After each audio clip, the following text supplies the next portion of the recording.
கஷ்டப்பட்டு ஒரு trip plan பண்ணோம் உடவளவைக்கு. உடவளவை ஜங்ஷனில் காலை சாப்பாட்டுக்கு நிப்பாட்டினோம். காலை கடன்கள் சிலவற்றையும் அந்த இடத்துல முடித்தோம்.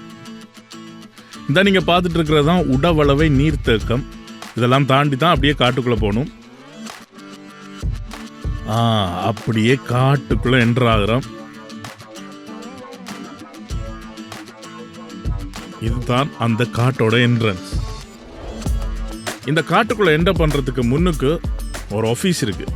அங்கே போயிட்டு நாங்கள் எத்தனை பேர் போகிறோம், எந்த வாகனம் கொண்டு போகிறோம், இந்த மாதிரியான விஷயங்கள் எல்லாம் அந்த ஆஃபீஸில் சொல்லிவிட்டு அப்புறம் எங்களுக்கு ஒரு பாஸ் தருவாங்க. அதை எடுத்து தான் உள்ளே போகணும். பாஸ் மட்டும் இல்லை, எங்களோட 2 பாஸும் கொடுத்தாங்க. ஸோ இந்த வாரம் 2 பேர் தான். இவர் எங்கிட்ட குக், இவர் எங்கிட்ட கைட். நீக்க முக்காத்த இந்த பெர்மிட் எடுத்துகிட்டு தான் நாங்கள் காட்டுக்குள்ளே போகணும். அதுக்கான பெர்மிட் தான் நாங்கள் போகிற அவ்வளோ பேருக்குமான பெர்மிட் இதில் இருக்குது.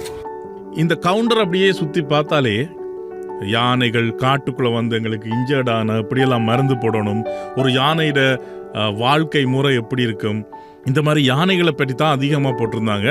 இந்த ஆஃபீஸை சுற்றியே ஒரு 3-4 யானை நின்றுச்சு. அதையும் பார்க்குறதுக்கு எங்களுக்கு ரொம்ப சந்தோஷமாக இருந்துச்சு. ஆன்லைன்லேயே புக் பண்ணிடலாம். அதை எப்படி புக் பண்ணணும் அப்படின்றதுக்கு udavalawa.com என்ற இணையதளத்துக்கு போங்க. அங்கே ஈஸியாக உங்களுக்கு புக் பண்ணக்கூடியதாக இருக்கும். இப்போ வேனில் நம்ம பயணத்தை ஸ்டார்ட் பண்ணுவோம். இந்த இதில் போட்டிருக்கிறாங்க ஓரளவு இந்த காட்டுக்குள்ளே போகிறதுக்கான ரேட்ஸ். இந்த காட்டுக்குள்ளே எதெல்லாம் கொண்டு போகக்கூடாது அப்படின்ற போட் தான் இது. நல்லா பார்த்துக்கொள்ளுங்க. அப்படியே எங்களோட பயணம் மெதுவாக காட்டை நோக்கி ஆரம்பித்தது. போகிற வழி ஒரு மயில் பார்த்தோம். மயில் மட்டும்தானா அப்படின்னு சொன்னால் இல்லை, இன்னும் நிறைய இருக்குது. உள்ளுக்குள்ளே ஒரு 1 hour கிட்ட ட்ராவல் பண்ணணுமா நாங்கள் போகிற பங்களாவுக்கு போகிறதுக்கு. போகிற வழியிலே காட்டெருமைகள் குளிச்சுட்டு இருந்ததை பார்த்தோம். ஆனால் உண்டு, வேனை விட்டு இறங்க விட மாட்டாங்க. வேனுக்குள்ளே இருந்து தான் எல்லாத்தையும் ரசிக்கணும். உங்களுடைய வாகனங்களுக்குள்ள இருந்து தான் எல்லாத்தையும் ரசிக்கணும். இப்போ சொந்த வாகனத்தில் நீங்கள் போகலாம், ஆனால் வாகனத்தை விட்டு இறங்குவதற்கு உங்களுக்கு அனுமதி கிடையாது. இப்போ காட்டெருமை பார்த்தோமா, ஒரு 7-8 பேர் அதில் வந்து குளிச்சுட்டு இருக்காங்க. இயற்கை தானே. அப்படியே வண்டி கொஞ்சம் மெதுவாக மூவ் ஆகிச்சு.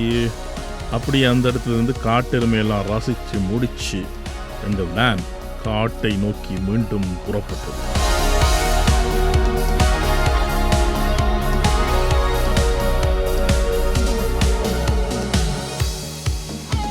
இப்போ இந்த வளவகங்கையை தாண்டி போகிறதுக்காக ஒரு மிகப்பெரிய பாலத்தை கட்டிட்டு இருக்காங்க. ஏன்னா இந்த ஆறு வந்து மிகவும் ரொம்பவே பெருசான ஒரு ஆறு. ஸோ அது இதில் வரலாறை பற்றி நம்ம இவர்கிட்ட கொஞ்சம் கேட்டு தெரிஞ்சுப்போம். අයියේ ඔය කියන්නේ දැන් ගොඩාක් කාලයකට පස්සේ මේ වගේ පාලමක් හදන්නේ, මීට කලින් මේ පාලමක් තිබ්බේ නැහැ කියලා ඔයා කිව්වා නේද? එතකොට මේක ස්ටාර්ට් කරේ කොහොමද? මේකේ ඒ කියන්නේ මේකේ අරමුණ මොකද්ද? ඒ වගේ දැන් මේක උඩෝනේ ජාතික වනෝද්‍යානයේ තමයි මේ ගමෙන් එහා පැත්තේ කොටසක් අයිති වෙන්නේ. මේ 1972 තමයි මේ ජාතික වනෝද්‍යානය තියෙන්නේ.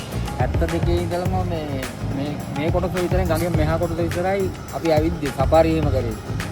හදිසි අවස්ථාවක එහා කොටට යන්න වුණත් යන්න බෑ. වතුර වැඩි කාලයකට අඩු කාලයකට සාමාන්‍යයෙන් අර කේබල් එකක් දාගෙන තමයි අතරින් එහා මෙහා ක්‍රොස් කරේ.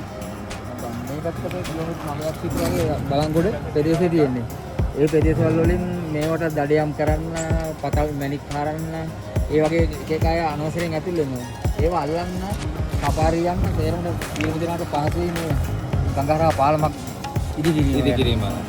இப்போ இவர் என்ன சொன்னார் அப்படின்னா 1972 உடவளவு நேஷனல் பார்க்கை ஸ்டார்ட் பண்ணியிருக்காங்க. பட் இந்த வளவகங்கை ரொம்ப பெருசாக இருந்ததுனால இந்த ஏரியா வரைக்கும் மட்டும்தான் நம்மளால சஃபாரி அந்த மாதிரியான விஷயங்கள்லாம் பார்க்கக்கூடியதாக இருந்துச்சு.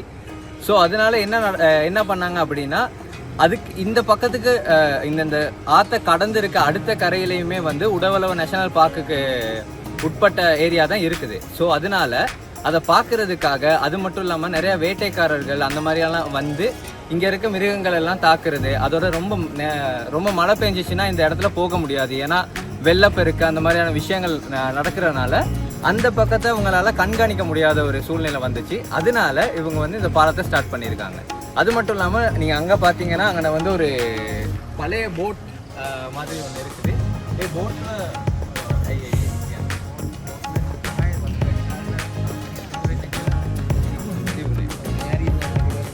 ගහගෙන යනවා. මේක එන්ජින් බෝට්ටුවක් නෙවෙයි, නිකන් සාමාන්‍ය පාරුවක් විදියට තමයි. මොකද ගවේදී ගවේ තමයි එහා කොට මෙහා යන්න විදියට පාවිච්චි කරේ. මේ පාලම මුලින්ම හදද්දී එහා කොටට පොඩ්ඩක් යන්න බලාපොරොත්තු වෙන තමයි ඔක මෙහාට ගෙනාවේ. ஓகே ඒක පාවිච්චි කරන්න ඕනේ නැහැ. ரைட் தென் இப்போ இவர் என்ன சொல்றாரு அப்படின்னா அந்த போட் வந்து ரொம்ப பழமையான ஒரு போட். அதோட அது வந்து மோட்டார் போட் கிடையாது. அது வந்து இந்த பாலத்தை கட்டுறதுக்கு முன்னாடி இந்த ஆற்றை கடந்து அந்த பக்கம் போகிறதுக்கு இல்லாட்டி ஏதோ ஒரு அவசர தேவைக்காக அதை அப்படி யூஸ் பண்ணியிருக்காங்க. அதோட இந்த பாலத்தை கட்ட ஸ்டார்ட் பண்ண புதுசில் வந்து இந்த பாலத்தை கடந்து இந்த பாலத்தோட வேலைகளை செய்கிறதுக்காகவும் அதை யூஸ் பண்ணியிருக்காங்க. பட் அது அவ்வளோ பெரிய எஃபெக்டிவாக அவங்களுக்கு இருக்கலை அப்படின்னு இவங்க சொல்கிறாங்க. அதனால இந்த பாலத்தை ஸ்டார்ட் பண்ணியிருக்காங்க.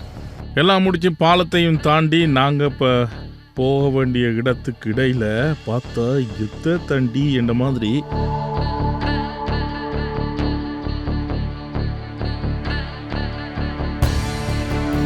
அப்படி ஜூம் பண்ணுங்க பாஸ். அங்கே ஒரு முதலை இருந்துச்சு. 8 அடி நீளமான ஒரு ராட்சத முதலை நடுவீதியிலே படுத்து கொண்டிருந்ததை காணக்கூடியதாக இருந்தது. அதுக்கு மேலே ஒரு கொக்கு நிற்கிற மாதிரி இருந்துச்சு. ஆனால் ஜூம் பண்ணி பார்த்தா இல்லை, அது அங்கால இருந்துச்சு. முதல்ல ஆவண்டுட்டே இருந்துச்சு. அது என்னன்னு சொன்னால், உள்ள ஒருத்தர் சொன்னார், உண்மையாக பொய்யான்னு தெரியல, அது அப்படியே ஆவண்டுட்டு இருக்கிற எதுக்குன்னு சொன்னால், குருவிகள் எல்லாமே வந்து அதில் வாயை க்ளீன் பண்ணுறதுக்கு தான் அப்படியே கொடுத்துட்ருக்கான். இது நம்புகிற மாதிரியா இருக்குது, ஆனால் அப்படி தான் சொன்னாங்க. ஓகே, இப்போ பார்த்தீங்கன்னா நம்ம வந்து வெஹரகொல்ல பங்களோ, வைல்ட் லைஃப் பங்களோவில் நம்ம வந்து சேர்ந்தாச்சு. பங்களோவுக்கு வந்து சேர்ந்தாச்சு. இப்போ நம்ம வந்து உடவுளவ நேஷனல் பார்க்குக்கு எப்படி வரணும் அப்படின்னு உங்களுக்கெல்லாம் ஒரு டவுட் இருக்கும் இல்லையா? அப்போது நீங்கள் முதல்ல என்ன பண்ணணும்னா, நாங்கள் வந்து ரூட்டு 2 ரூட்டில் வரலாம். நாங்கள் வந்து ரூட் எப்படின்னா, கிளம்போலேருந்து புறப்பட்டு அப்படியே ரத்னபுர ரோட்டில் போட்டு ரத்னபுரையிலேருந்து உடவுளவ ரோட் வந்து உடவுளவ டேம் இருக்கும். அந்த டேமை தாண்டி கொஞ்சம் தூரம் வந்ததுக்கு பிறகு நீங்கள் எங்கே கேட்டாலும் உங்கள்கிட்ட சொல்லுவாங்க உடவுளவ நேஷனல் பார்க்கு போகிற வழியை. நீங்கள் அங்கே வந்து ஈஸியாலாம் வந்துட முடியாது. நீங்கள் இங்கே வரேன்னா முதல்ல ப்ரீ புக்கிங் பண்ணிட்டு வரணும். நீங்கள் ப்ரீ புக்கிங் பண்ணுறதுக்கு வந்து கவர்மெண்ட்டாலேயே ஒரு லிங்க் கொடுத்துருப்பாங்க. அந்த லிங்க் மூலமாக வந்து நீங்கள் ப்ரீ புக்கிங் பண்ணிட்டு வரலாம். இந்த உடவுளவ நேஷனல் பார்க்க பார்த்தீங்க அப்படின்னா 1972ஆம் ஆண்டு இதை வந்து அமைச்சிருக்காங்க. எதுக்காக அப்படின்னா, இது வந்து ஒரு ஆர்ஃபனேஜ் மாதிரி, யானைகள் சரணாலயம் மாதிரி வந்து இதை அமைச்சிருக்காங்க. கிட்டத்தட்ட 600க்கும் மேற்பட்ட ஆசிய யானைகளும் காட்டு யானைகளும் அதுக்கப்புறம் காட்டு எருமைகள் அப்புறம் சிறுத்தை இந்த மாதிரியான நிறைய விலங்குகள் இங்கே காணக்கூடியதாக இருக்குது. அது மட்டும் இல்லாமல் இலங்கைக்கே உரித்தான பல விலங்குகளை வந்து இங்கே காணக்கூடியதாக இருக்குது. நாளைக்கு மார்னிங் 5:30க்கு வந்து நாங்கள் எல்லாருமே ரெடியாகி ஒரு சஃபாரி போகிறதுக்கு ரெடியாக இருக்கோம். அதுவும் உங்களுக்கு வந்து நேரில் காட்டுறதுக்கு ரெடியாக இருக்கும். பெரிய பெரிய மீனெல்லாம் வந்து நீங்கள் வர்ற வழியிலே வாங்கி கொண்டு இங்கே பாபிக்கு போடலாம். அப்படி வாங்கின ஒரு மீன் வகை தான் இது. ஆற்று மீன், குளத்து மீன், டேமில் பிடிச்ச மீன், இப்படி 2 விதம் விதமாலாம் வாங்கலாம். அதையும் தாண்டி எங்களோட அந்த ஷெஃப் எங்களுக்கு நாங்கள் கொடுக்குற மெனுவை அவங்க எங்களுக்கு சமைச்சு கொடுப்பாங்க. அடுத்த நாள் காலையில் விடியுது. ஒரு அமைதியான சூழல், எந்த வாகன சத்தமும் இல்லை, மெஷின்ட இறைச்சல் இல்லை, குருவி, காட்டில் இருக்கக்கூடிய சின்ன சின்ன உயிரினங்கள், எங்கேயோ ஒரு தூரத்தில் ஏதோ ஒரு நரியோ ஏதோ ஒன்று ஊழ விடுற சத்தம். இந்த மாதிரியான ஒரு வாழ்க்கை மீண்டும் கிடைக்கணும் அப்படின்னு தான் நிறைய பேர் வந்து ஏங்கி கொண்டிருக்கிறாங்க இந்த இயந்திர வாழ்க்கைக்கு மத்தியில். Good morning guys. உடவுளவ நேஷனல் பார்க்கில் இன்றைக்கி நம்ம 2வது நாள், அதாவது ஃபர்ஸ்ட் மார்னிங். நேற்று நம்ம வரும்போது ஈவினிங் ஆகிருச்சு. நம்ம 9:30க்கு வந்து கிளம்போலேருந்து கிளம்பணும். பட் ஒரு 5 hours ட்ராவல் நமக்கு தேவைப்படும் கண்டிப்பாக. நம்ம இங்கே வந்து சேரும்போது கிட்டத்தட்ட 5:30 ஆகிருச்சு. உடவுளவ நேஷனல் பார்க் என்ட்ரன்ஸ்லேருந்து நம்ம இங்கே வர்றதுக்கே கிட்டத்தட்ட 1 hour நமக்கு போச்சு. இந்த வேரகொல்ல இது வைல்ட் லைஃப் பங்களோவுக்கு வர்றதுக்கு. நம்ம வர்ற வழியில் நிறைய மிருகங்களை பார்த்தோம், யானைகள் பார்த்தோம், காட்டெருமைகள் பார்த்தோம், அதுக்கப்புறம் நம்ம நாட்டுக்கே உரித்தான காட்டுக்கோழி பார்த்தோம், அப்புறம் அழகான மயில்கள் பார்த்தோம். ஓகே, இப்போ நம்ம வந்து சஃபாரிக்கு ரெடி ஆகிட்டோம். சஃபாரி வெஹிக்கிள் வந்துக்கிட்டு இருக்கு. இந்த காட்டை எக்ஸ்ப்ளோர் பண்ண போகிறோம். நேற்று நைட் வந்து நமக்கு இந்த பங்களோவில் நம்ம ஸ்டே பண்ணும்போது 2 வனத்துறை அதிகாரிகள் வந்து நமக்கு நிறையவே ஹெல்ப் பண்ணாங்க. நமக்கு குக்கிங்காக இருக்கட்டும், நம்மளை பாதுகாக்கிறதா இருக்கட்டும், இந்த மாதிரி நிறைய விஷயங்களுக்கு அவங்க ஹெல்ப் பண்ணாங்க. இங்கே வந்து எலக்ட்ரிசிட்டி இல்லை. 3 சோலார் பேனல்ல இருந்து தான் நம்ம எலக்ட்ரிசிட்டி எடுத்துகிட்டு இருக்கோம். ஃபோன்ஸ் எல்லாம் சார்ஜ் பண்ண முடியாது. ஒரு ஃபோன்ஸ் இல்லாத, நெட்வொர்க் இல்லாத ஒரு காமான வாழ்க்கையை வந்து ஒரு நாள் நம்ம இங்கே வாழ்ந்து பார்த்தோம் நேற்று. அது மட்டும் இல்லாமல் நேற்று வனத்துறை அதிகாரிகளோட பேசிக்கிட்டு இருக்கும்போது அவங்க சில விஷயங்களை ஷேர் பண்ணாங்க. அப்படி என்னன்னா, இந்த காட்டில் வந்து கிட்டத்தட்ட 400க்கும் மேற்பட்ட யானைகள் இருக்கு அப்படின்னு நான் நேற்று உங்களுக்கு சொல்லியிருந்தேன். அப்போ இந்த யானைகள் வந்து காட்டை விட்டுட்டு கிராமங்களுக்கு போயிட்டு நம்ம நிறைய சம்பவங்கள் கேள்விப்பட்டிருக்கோம் இல்லையா? இப்போ இந்த யானைகள் வந்து இந்த கிராமங்களுக்கெல்லாம் போகும்போது அந்த மாதிரியான விஷயங்களை வந்து கண்காணிக்கிறது வந்து இந்த வனத்துறை அதிகாரிகளாம். அப்போ ஒரு யானை வந்து ஒரு கிராமத்துக்கு போயிட்டு அந்த கிராமத்தை நாசப்படுத்தினாலோ இல்லாட்டி அந்த கிராமத்துல இருந்து மக்களுக்கு ஏதாவது ஒரு சேதங்களை உருவாக்குனாலோ இந்த வனத்துறை அதிகாரிகள் அதுக்கு பொறுப்பு சொல்லணும் அப்படின்னு சொல்றாங்க. இவங்க வந்து அதை பாதுகாக்கிற விஷயத்த தான் பண்றாங்க. பட் ஒவ்வொரு சில நேரங்கள்ல வந்து அந்த யானைகள் மேல இருக்க கோபத்தை இந்த வனத்துறை அதிகாரிகள் மேல மக்கள் காட்டுற சம்பவங்களும் நிறைய நடந்திருக்கு. அதாவது இவங்க போகும்போது மக்கள் வந்து இவங்களை அடிக்க வர்றது, இவங்க மேல வன் சொற்களால ஏசுறது, இவங்க வந்து அவங்களோட கடமையை செஞ்சுட்டு இருக்காங்க. ஸோ அந்த மாதிரியான விஷயங்களை பண்ணாம அவங்களுக்கு அவங்களோட கடமையை செய்யறதுக்கான வழியை நீங்க வகுத்து கொடுத்தீங்கன்னா ரொம்பவே நல்லா இருக்கும். ஏன்னா விலங்குகள் தான். விலங்குகளுக்கு வந்து நமக்கு தெரியாது இங்கே தான் போகணும் இங்கே தான் போகக்கூடாதுன்னு தெரியாது. அந்த விலங்குகளை பாதுகாக்கிற வேலையை தான் இவங்க பண்ணிட்டு இருக்காங்க. ஸோ அந்த மாதிரியான விஷயங்களை வந்து நம்ம தவிர்த்துக்குவோம். இந்த காணொலியை பார்க்குற நீங்களும் தவிர்த்துக்கோங்க அப்படின்னு சொல்லி நான் ஒரு குட்டி வேண்டுகோள் கொடுக்குறேன். ஓகே காய்ஸ், இப்போ வந்து காலை சாப்பாடு ரெடி ஆகிடுச்சு. நம்ம காலை சாப்பாடை சாப்பிட்டு சஃபாரி வண்டி வந்துட்டு இருக்கு. சஃபாரி வண்டியில போக போறோம். ஒரு அழகான சஃபாரி எக்ஸ்ப்ளோர் பண்ண போறோம். பட் என்னன்னா இது வந்து வீடு கிடையாது, நம்ம நகரமும் கிடையாது. நகரத்துல நம்ம மனிதர்கள் பில்டிங்கோட வாழ்ந்திருப்போம். பட் இது காடு எங்க இருந்து எது வரும்னு நமக்கு தெரியாது. அதனால சேஃப்டி ரொம்பவே முக்கியம். பிகாஸ் வனத்துறை அதிகாரிகள் நம்ம கூட வரதான் போறாங்க.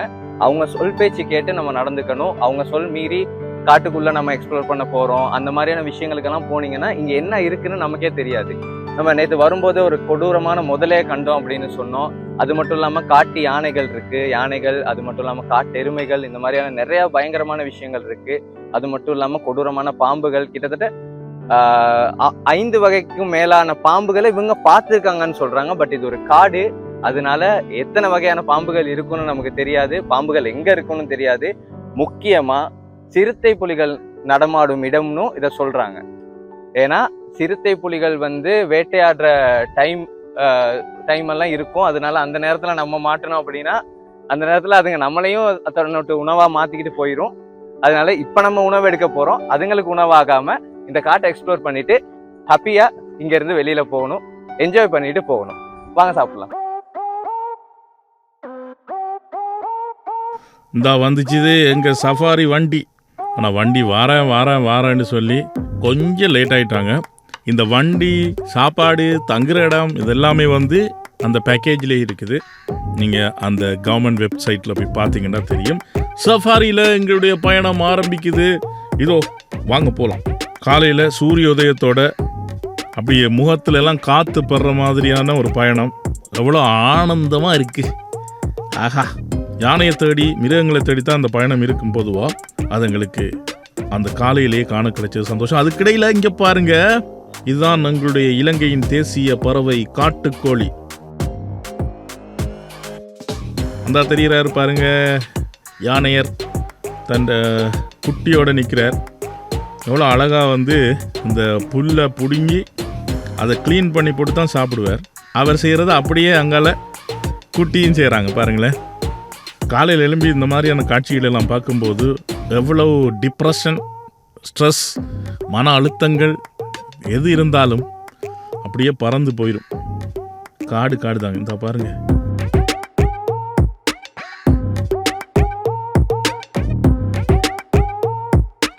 காட்டுக்கோழி இதெல்லாம் பிடிச்சி உணவுக்காக பயன்படுத்தினா எத்தனையோ வருஷம் ஜெயிலாம்.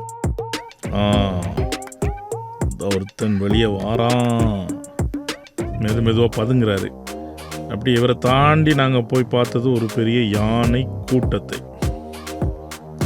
பாருங்க, இந்த மாதிரி இவ்வளவு க்ளோஸில் யானையை பார்க்கக்கூடிய வாய்ப்பு வந்து எங்களுக்கு இந்த உடவளவை காட்டுக்குள்ளே கிடைச்சிது. இந்த சஃபாரி வண்டியில் போய் அவங்க எங்களை சேஃபாக கொண்டு போய் யானைகளுக்கு பக்கத்தில் சேர்த்தாங்க.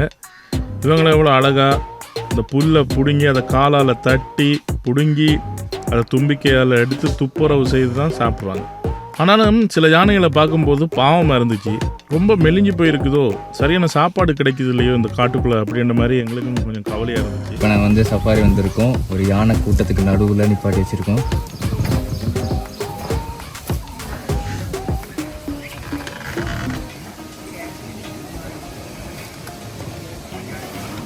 நீங்கள் அங்கே பார்த்தீங்கன்னா ஒரு குட்டி யானை இருக்குது. அது ரொம்ப க்யூட்டாக வந்து புல்லு சாப்பிட்டுட்டு இருக்கு.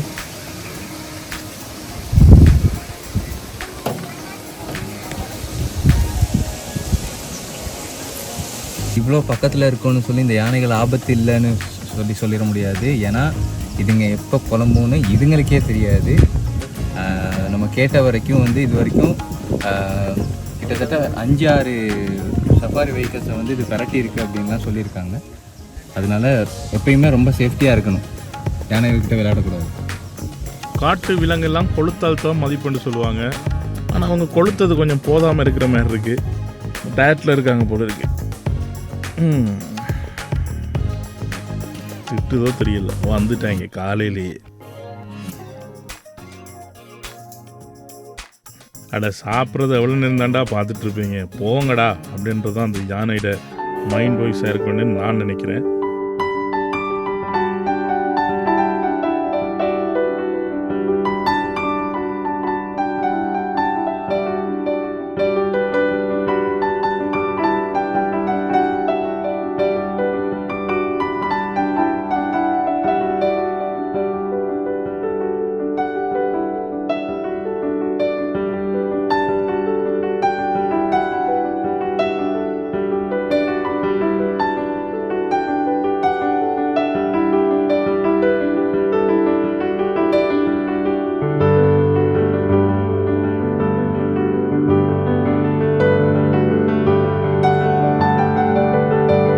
அப்படியே இந்த பக்கமாக வந்தோடனே திடீரென்று ஒரு வித்தியாசமான ஒரு மூலிகை மனம்.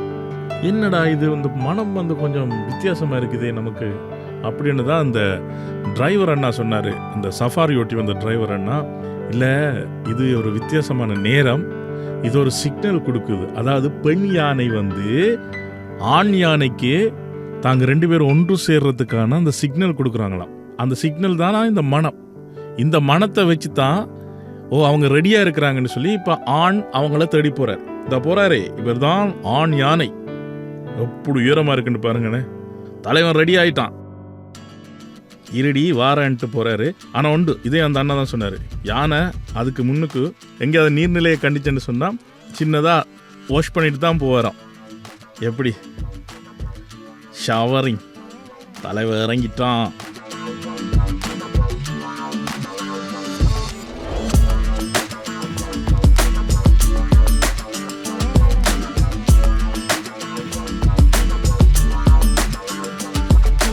தலைவி போகிறாங்க, சிக்னலை கொடுத்துட்டு போகிறாங்க.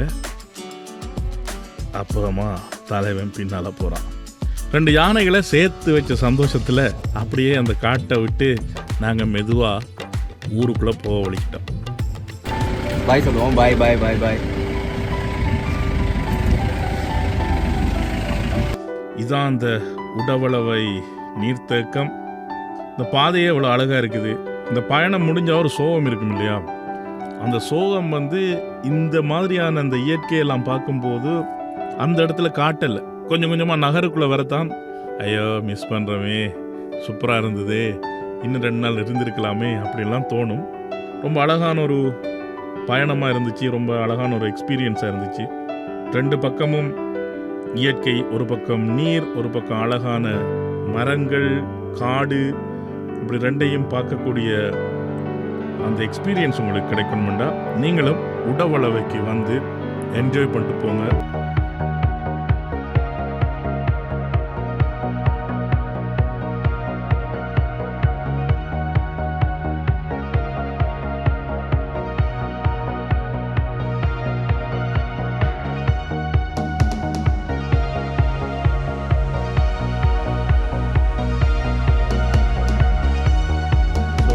தெரியறதெல்லாம் யானைன்னு நினைப்பீங்க, இல்லை அதெல்லாம் எருமை மாடு.